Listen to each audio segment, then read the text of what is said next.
చెప్పేది నిజమే చెప్పు, చెప్పాక తేలికగా అనిపిస్తుంది. 3, 2, 1 చెప్పే మంది, చెప్పాక తేలికగా అనిపిస్తుంది.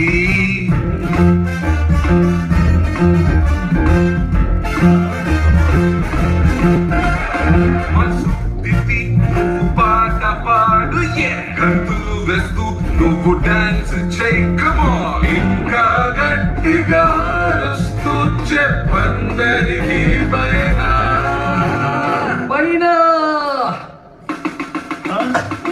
ఎక్కడుంది రైటా లెఫ్ట్, ఎక్కడుందది? లేదు లేదు, కాదు కాదు, ఇక్కడ అక్కడ చెప్పు ఎక్కడ? లేదు లేదు, కాదు కాదు. కాగితమే ఓ రాక్షసి, దాన్ని బంధించడమే మంచిది. చాలా చెడ్డదానంత ఇంకు కట్టి లేదు, అది చాలా విచిత్రమైనది. ఇంత భయంకరంగా కనిపించేది ఈ స్థలంలో ఎక్కడుంటుంది? ఇక్కడే ఉన్నాను. అది ఇక్కడే ఉంది. అది ఇక్కడ లేదు. కొద్ది